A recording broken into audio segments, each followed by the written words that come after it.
Hi, this is my first tutorial on how to use Go language for wireless communications. So today we'll start with the first example, how do we generate a sine waveform, add a Gaussian noise and see a noisy sine wave on a plot. We'll assume that you have already set up the Go language tool on your Linux machine, and you can also install Go on your Windows machine. That's a separate tutorial. So today I'll be using Go language on a Linux platform, and I'm using a Sublime text editor. And we'll also use plotting tools. We won't be using MATLAB, but we may use an alternate tool to see the data that we're generating from the program. So here we go. So what you see is we'll start with generating a sine waveform and generate a Gaussian noise and add a noise to the sine wave and then see the output of the noisy channel. Let's start doing it. Let me switch to the screen to the Sublime editor. Okay.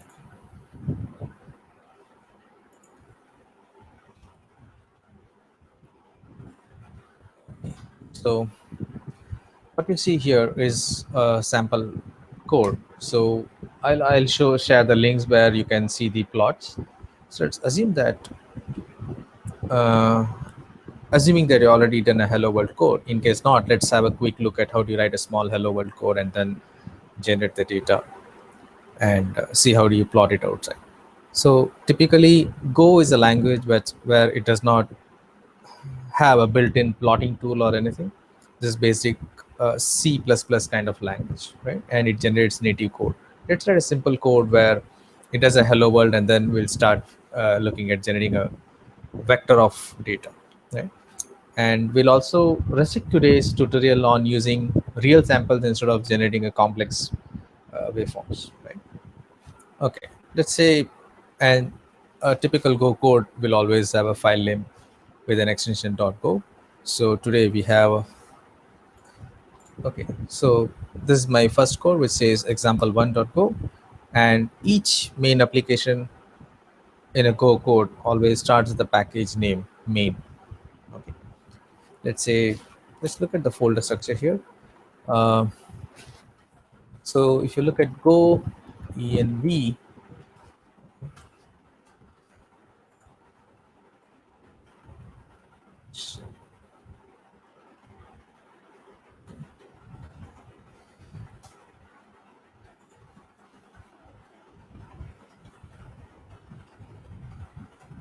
say to console.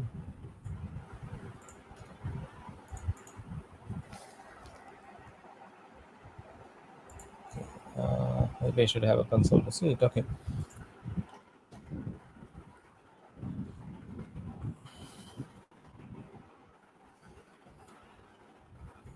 Say the first code is there's some issue where I'm not able to see the shell build system.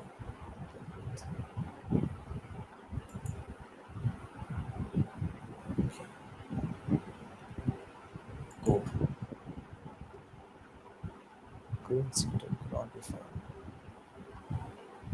This is something wrong. Let's check on the package setting. So as I mentioned that I'm using a Go Sublime package. Let's see the path is this path colon this.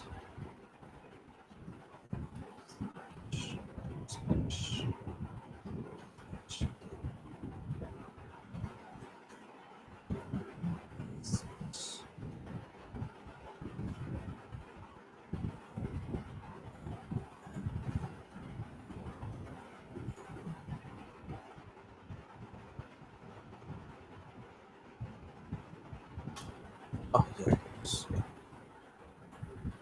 So now what we see is that let's try a simple example, which is package main. Try a simple example, which is main empty.printf. Hello world. Note that it automatically imports this package FMT here because I'm using the Go import tool, which you can Google it out. So basically, it automatically imports whatever package you are referring to. And as soon as you stop referring to the package, it can immediately remove the package also. Now, since it has already imported this package, let's go here and say go build example1.go. Right. So look at the code. So edit this file called example. So it says hello world here. Okay. Okay. Now let's start generating a waveform or use basic math package. And say that you are looking at a math package. Uh,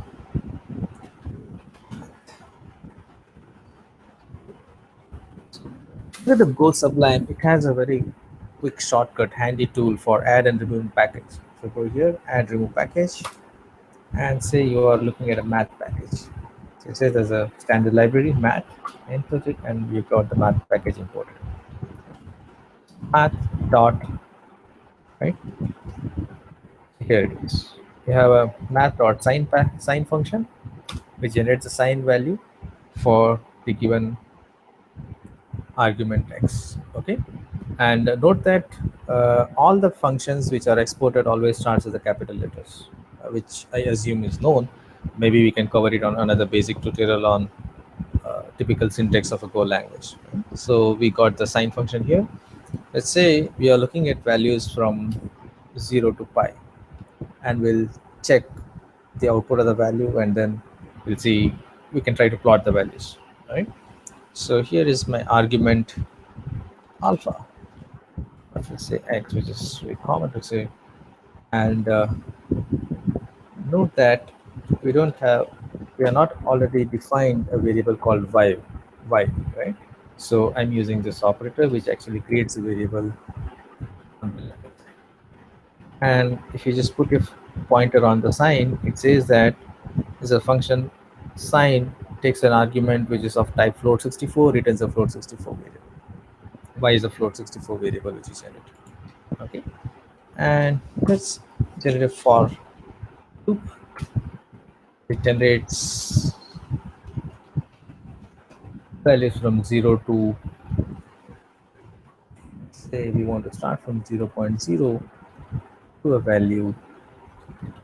These values are x, which is 2 into pi. But that pi is a constant available, which is the math package, right? Okay. And let's go all the way till less than or equal to pi, 2 pi, and x plus equal to, let's do 0.2. And every time the value y is generated, try to store this in a variable y, the float 64 value. Let's start putting it back on the screen. In def, let's say we want to give a new line character. Let's say, let's give a serial number to that, maybe a counter, where count in, let's say cmp plus plus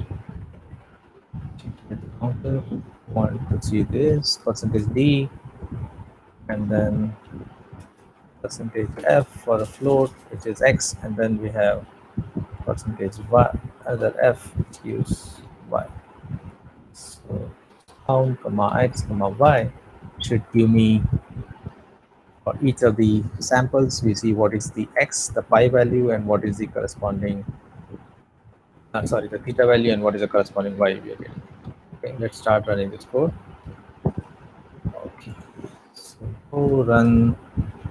See, basically Go allows you not only directly to run the code and build the code, you can actually start running the code. So when you say go run example.go, it does the build as well as starts running the code. So, and it does not generate the intermediate executable file. So in this case, go run example1.go. It just starts running. Okay.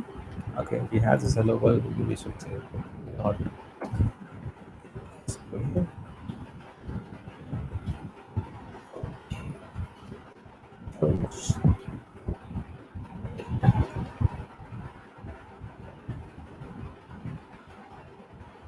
Good. Okay. Okay. What I should know is control command control B.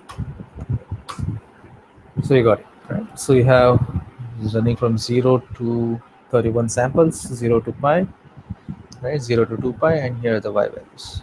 Let's say that we are interested in plotting this value, okay? And if you notice, it does not, it's still at minus 0.08, and we should be seeing 1 somewhere. Right? Sine 0, sine pi by 2 should equal to 1. Okay. Let's try to plot these values, okay? Yeah. Say that you're this is still going into the shell, right? Why not we redirect this output to a CSV file, and then we'll see how do we plot this. Okay. Or start. uh, Assume that you want to redirect it to a file. We could say we are looking at a file package, add package, IO util, right? Let's say IO util dot.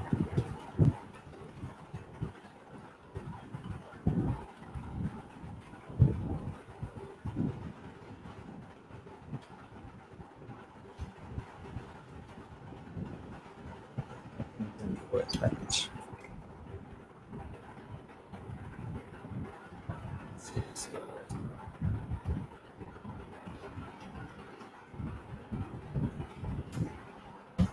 We got this OS.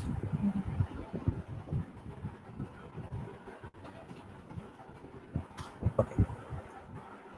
os.create creates a file.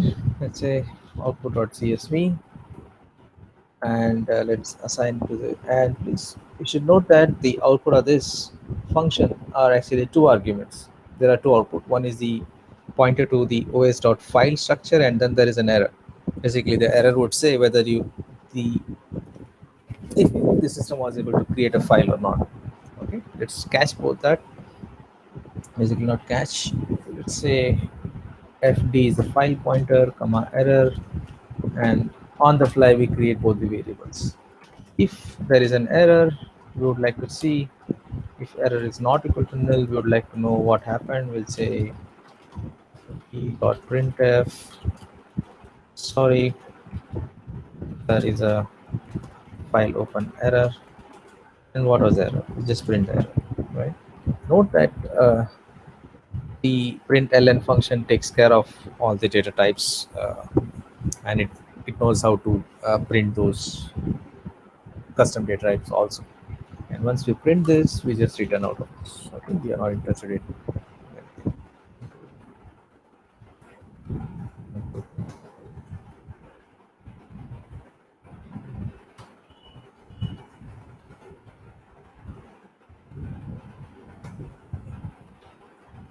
code. Fine. Okay, FD is declared and not used. Okay. If it is not error, if there is no error, what we do is we want to write into this file. Going to this, instead of the screen, we could also dump it into fmp.fprintf. Basically, fprintf takes the first argument, which says where do you want to redirect the output. So by default, the printf will redirect to the screen, standard std out, whereas we would like to redirect to this file pointer, which is fd, and rest remains the same. So we just copy rest of them. Okay. So we may, okay, let's have both the screen as well as this. Let's do this, colon, and here we got. Let's open the file called file output.csv. Okay, so got it, right? Okay. Now, what we would like to do is let's add the first name, the first row with the column names, which will be useful later on. Say fmp dot fprintln, we don't want to format because we know what we're writing. T, what I'd like to say is this is the first one is the index, comma, and maybe we should do also here. So, I mean, ultimately we are looking at a CSV kind of file, and then we start using in our plotting tool. Index, you have then you have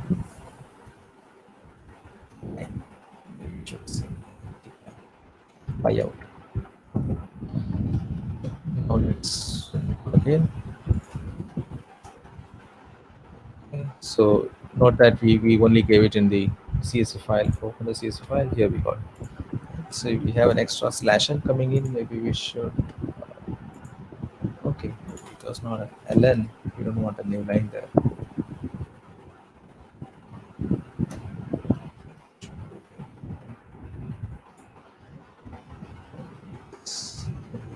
Start with the new line. We should end with the new line. Same here. I think we should just pick out this part. And note that do not close the file, even though the system will close it. Okay.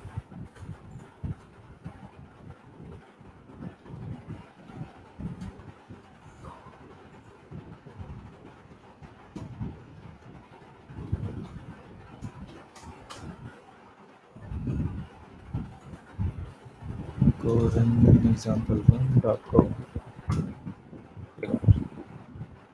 Yes. Okay. So you got the file. Okay.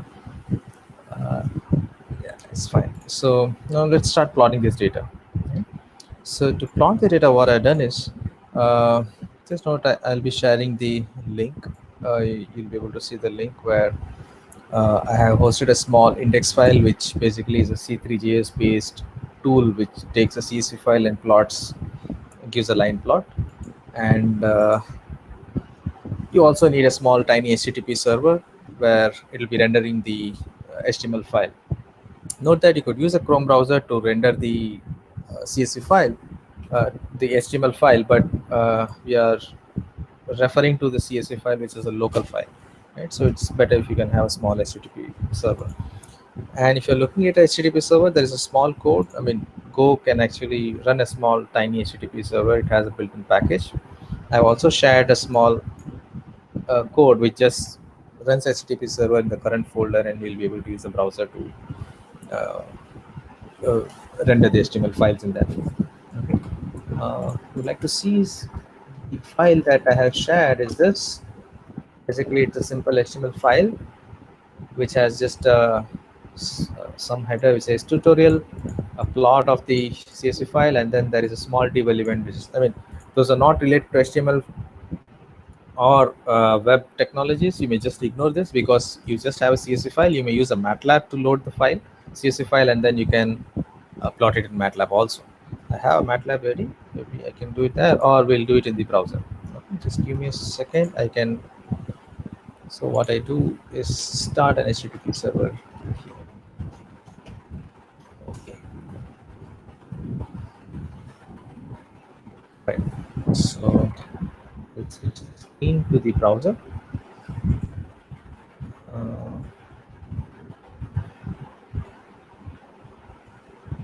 just a second.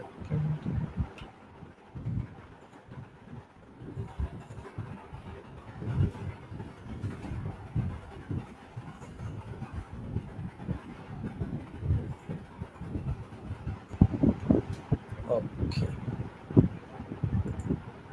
And here we go. So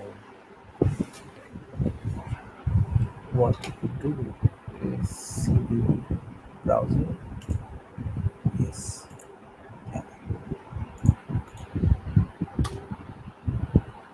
Okay. So what we're seeing here is that a tiny HTTP server running. It has just loaded the file from output.csv. You can see that it basically the HTML file takes care of it. The C3JS takes care of the values. If it sees that there are three columns, it takes each of the column and plots a graph, right? So for example, it has also plotted the first column is index. I think that's not needed. Maybe what we'll do is we'll just remove the first column from the code and just plot only the. I'll show the go code later. Let's do this. Yeah.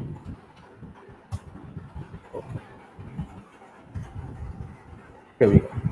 Okay. So you have,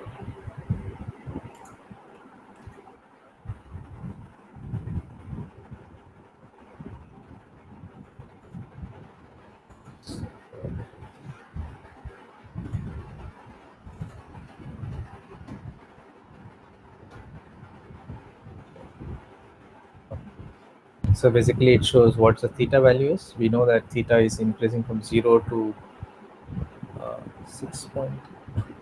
Where should theta go all the way here? Yeah, so here theta goes up to 6.2, which is here, right? 0 to 2 pi. Whereas this is y out is the sine value which goes all the way from 0 to from -1 to 1, right? So let's run this again and let's plot it with respect to x versus y. Basically, let's take theta on the x-axis, y on the y out on the y-axis. There's a small change in the index file. What we see is x-axis is theta, uh, and y-axis is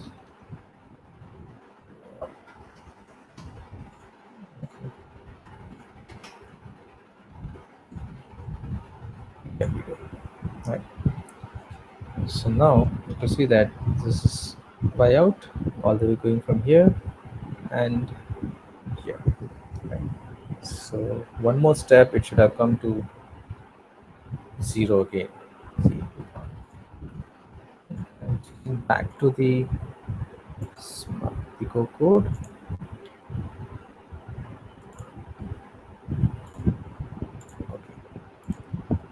So here, so what I changed is the first column, and we just plotted only two columns. So here you see this theta and y out here, and the you have theta first column, second column is y out, and I just changed the corresponding go code for that. And we have index.html. There's no change in the index.html as such.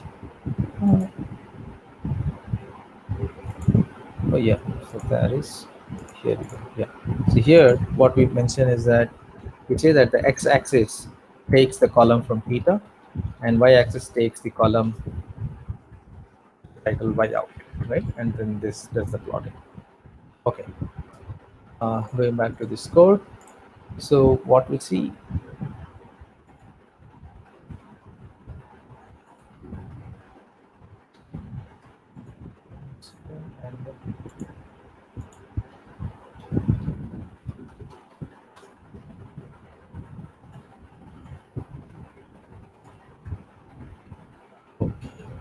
yeah.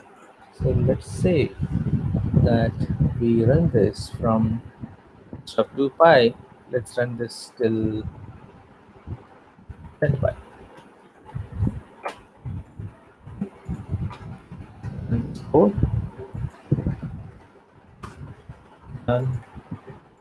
See the CSV file all the way till 31.40. That is now. If we go back, switch back to the browser, you see the output plot. Refresh this. Here we go. Right. So you got the sine wave generated. So you're done with the first thing. Now let's start adding some Gaussian noise to this. Okay. To add a Gaussian noise, let's look at the package that we get. Golang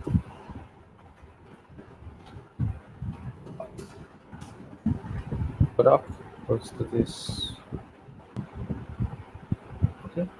So Godoc is a server which actually scans through all the packages available on GitHub. You could actually give the GitHub path. You can find the documentation of the particular package.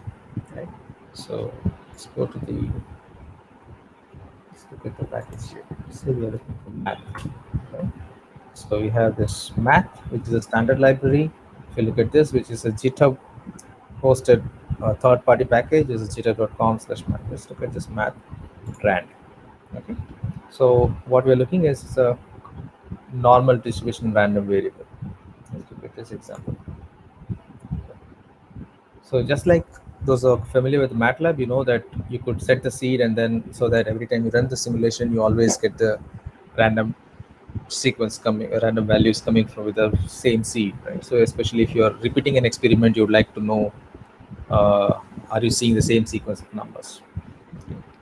And this will be useful in other simulations we can talk about in later sessions. Let's take an example. How do you generate a random variable? Okay. Let's see this. So it has, the package has few random variables, generating integer random variables. There's a 32-bit integer random variables. You can generate a 64-bit integer random variables. Then you have a float random variable. Yeah. Let's take it. What does a float random variable does? Float 32 returns a float 32 pseudo random between 0 to 1, right? Whereas integer generates a number between 0 to uh, the maximum size of the uh, integer range. Okay? So if you look at this, integer 31 basically returns a non-negative pseudo random variable of 31-bit integer. And if you're looking at an integer variable between 0 to 10 or something, what you're looking at is basically this. This is a function that you should be looking at. Int n says that returns an integer variable within the region 0 to n. Within the value 0 to n. Note that it excludes n from this. Okay. Now let's generate a norm random. So what we're looking at is actually a normally distributed random variable, float 64. Note that Golang is strictly typed data. It has a strict data type. If you look at this function, we know that sine function basically generated, it takes an argument which is 64-bit, it generates an output which is 64-bit. So if you're adding to the sine wave and the noise should also be of the same 64-bit float variable. Okay, so we'll be using a norm float 64 here. Okay. And okay, so the tutorial, the documentation also says how do you generate a different distribution, basically the Gaussian noise with different variance as well as mean. So this turns out handy. Let's look at, let's go to the code back. So I'm sharing the screen back. Go back to the screen. So, okay.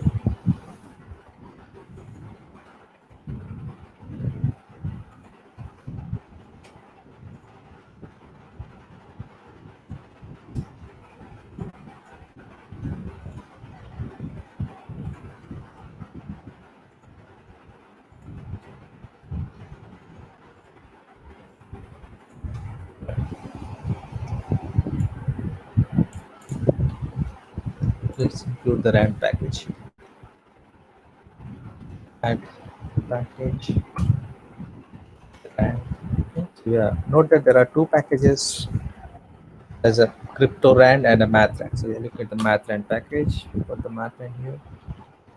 Change the noise variable called noise equal to rand dot.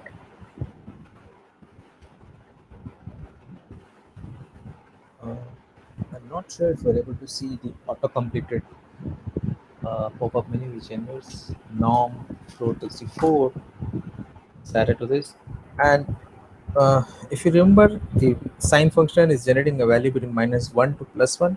So adding a Gaussian distribution which is between with the variance 1, standard deviation 1, I mean variance 1 is actually maybe too noisy, right? Let's say we increase the peak values of the sine. Let's say 10 into this. So we are expecting values from -10 to +10, and then we'll add noise to that.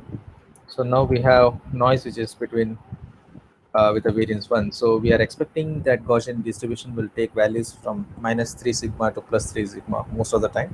So we are expecting we may have a sine wave with noise all the way till 10 plus -3, right? And there will be some more spikes also. Let's add that.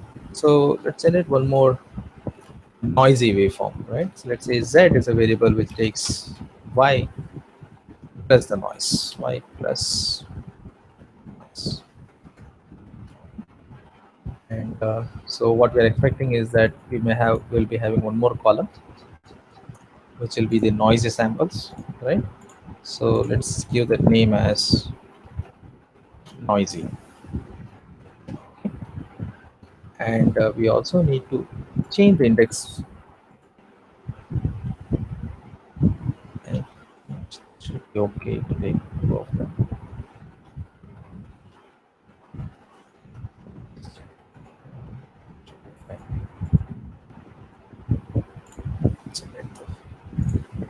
Okay, so for an example,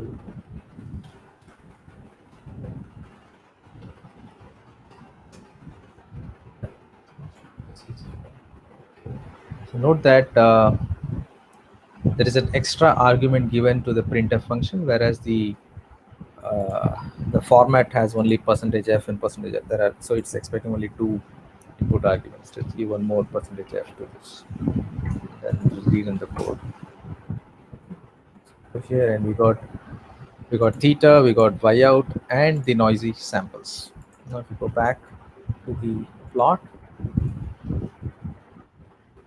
yes. Okay, so okay, I think I have to switch the screen so that you could both share. Okay, here we go. Right. So you see y out and the noisy samples. So say if you click on this, you just see the noisy samples, and then you can see this. Uh, so all the way till here. I mean, look at this values. The peak is this. The noisy goes always almost like 8.6, 10.2. Okay. So what we've done today till now is like generate a sine wave, add noise to that, a Gaussian distribution noise, and we saw how to plot the values. Okay.